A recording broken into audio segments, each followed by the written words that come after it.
Сэлб дэд төвийг бол эдийн засгийн одоо тусгай бүс болгоно гэсэн юм концепттэй явж байгаа юм байна.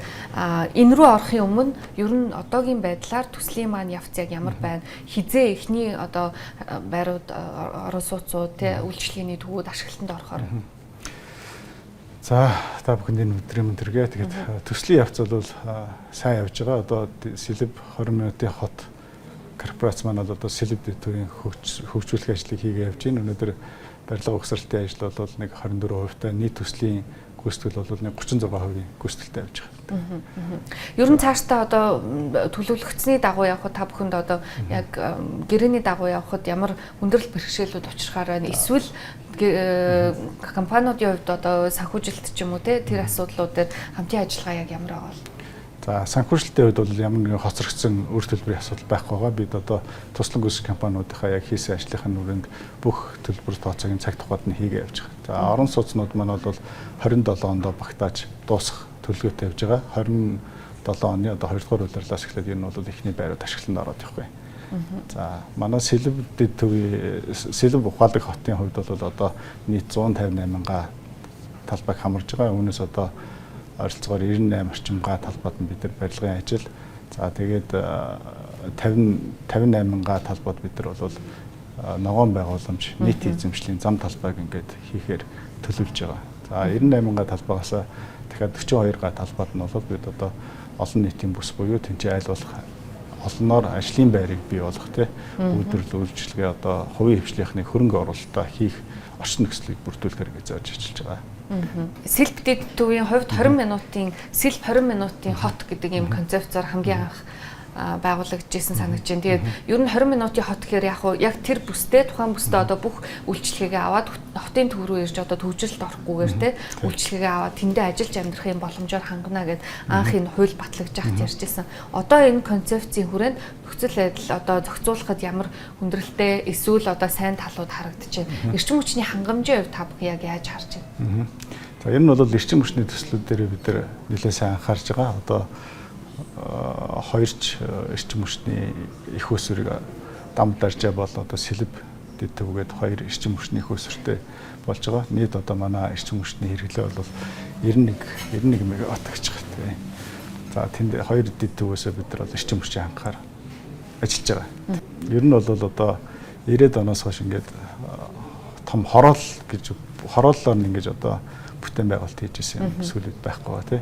Одоо бол манайх одоо сүүлийн жилүүдэд 30 жил бараг анхны тохиолдол ингээд бүтэн цогцоор ингэж хот болгож ингэж хөгжүүлж байна. Одоо цэцэрлэгтэй, сургуультай, ажлын байртай, тэгээд одоо ногоон байгууламжтай амьдрах орчин нөхцөлийг энэ бүгдээр ингэ хангаж байгаа. Тэгээд Улаанбаатар хотод тулгымцсан асуудал, агаарын бохирдол, төгжрлийг бол хүн болгонд өдөр болгон ярьж байгаа тийм. Тэгвэл одоо тэндээ Сэлб ухаалаг хоттой бид нар ажиллаж амьдраад заавалчгүй одоо хотын төв рүү ч юм уу хотын өөр нэг хэсэг рүү явахгүйгээр тэндээ бүхий л амьдрал нь одоо эхлэхийн хэрэгцээ шаардлагатай зүйлийг тэнд нь төвлөрүүлж одоо хүн бүрийн одоо үнд цагийг бас хэмнэх ийм зүйлийг хийж байгаа. Туслан гүйцэтгэгч компаниуд нэлээд олон байгаа бох те Сэлб дэд төвийн хувьд одоогийн байдлаар хичнээн компанитай ямар дүнтэй одоо гэрээ хэлцэл хийцэн явж байна. Цаашдаа бас одоо энэ дүн нэмэгдээд явах ах. Одоогийн байдлаар бол бид нийтдээ 20 багц ажлын гэрээг байгуулсан байна. 1.9 их 80 төгрөгийн үнийн дүнтэй. За үүнээс бол голлох гэрээнүүд бол барилга угсралтын компаниуд явж байгаа. Энэ дээр нийтдээ 7 багц гэрээг байгуулсан. За эдгээрийн доор бас 39 аж ахуй нэгжүүд туслан гүйцэтгэгчээр бас ингээд ажиллаад явж байгаа. За олон нийтийн бүс дээр бол бид өнөөдрийн байдлаар 4 компанитай гэрээ байгуулсан байна. За үүн дээрс бол та бүхний сайн мэдих E-Mart худалдааны төв одоо бас удахгүй салбараа нээхээр ажиллаж байгаа. За дээрээс нь одоо говь хангай мебель гэдэг өөрсдийн бас салбараа нээхээр ингээд ажиллаж байна. Ер нь бол бид тэдний зорилго бол одоо Сэлб ухаалаг хотыг унтлагын хороол биш аль болохоор тэмцээний хүмүүс нь ажилдаг, амьдардаг. За ахмадууд нь сайхан агаар салхилдаг, алхдаг тий хүүхдүүд нь сурч боловсралдаг, хэрэгцээ шаардлагатай үйлчлэгийг авчдаг, аав ээж нь бас тэндээ ажилладаг ийм л орчин нөхцөлийг бүрдүүлэхээр ажиллаж байгаа. Яг уу орон сууцны хороол тэ маш том одоо бүтээн байгуулалт явж байгаа. Тэгээд оршин суугчтай одоо юу гэдгийг байр худалдаж авахар сонирхож байгаа тэ үйл хөдлөх хөрөнгө одоо тэнд баригдаж байгаа энэ барилгаас худалдаж авах сонирхож байгаа хүмүүсийн хувьд бас анхаарал татж байгаа нэг асуудал нь гэрээ хилцэл нь одоо яг яаж явагдах юм, яг ямар хэлбэрээр түрээслээд өмжлөх юм уу, эсвэл одоо шууд худалдаж авах юм уу? За энэ асуудлууд дээр бас илүү тодорхой мэдээлэл өгвөл. За бид бол маш олон төрлийн бүтээгдэхүүнийг гаргахыг зорж ажиллаж байна, тэ. Шууд худалдан борлуулах байна. За түрээслээд өмчлөх, за тэгээд түрээслэх, тэ. Хамтын өмчлөл зэрэг ингээд байж болох бүхэл хөлбөрүүдийг энэ судалж байгаа. Тэгээд ойрын ирээдүйд ер нь энэ асуудлуудаа иргэдийн хуралдаа танилцуулаад эцсийн шийдвэр гаргахлууд явна. Өнгөрсөн хавар санагдаж байна. Сэлбэдийн төвд байгуулагдаж байгаа орон сууцны хорооллуудын за метр квадратын дундаж үнэлгээ нь бол ойролцоогоор 4.3 орчим сая төгрөгөөр одоо тогтоогдно гэж ярьж ирсэн. За сүүлдээ энэ хэмжээ бол 4.8 сая орчим болцсон явж ирсэн тийм. Тэгэхээр одоо сүүлд бол засгийн газрын зүгээс чиглэл өгсөн энэ үнийн дүнг за иргэдийн одоо бодиттой орлогод нийцүүлэх юм чиглэл өгсөн мэс. Тэгэхээр та бүхний төсөөлж байгаагаар ер нь одоо барилгын компаниуд туслан гүйцэтгэгч болон барилгын одоо үндсэн компаниудтай хамтарч боловсруулж байгаа энэ одоо үнэлгээнүүд яг ямар байгаа бол дээрх одоо саяны одоо миний дурдсан үнээс хэр зөрүүтэй байгаа бол. За ер нь бол яг цэвэр барилга угсралтын үнийн дүн бол одоо 1 м квадрат нь 3 сая 470 орчим мянган төгрөг байгаа.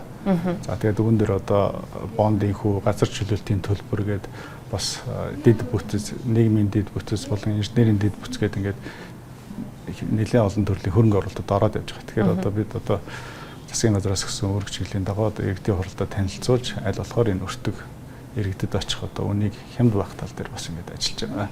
Өөрөлдөх юм бол Улаанбаатар хотын гаргасан 500 сая долларын бондын талаар таасаад өртөж ах шиг байна. За дээрэс нь бас нөгөө газар чөлөөлөлтөд хамрагдсан иргэд байх шиг байна. Тэгэхээр аваад үзэх юм бол ер нь хичнээн одоо иргэн газар чөлөөлөлтөд хамрагдаж шууд одоо орон сууц худалдаж авах тийм боломжоор хангагддаг.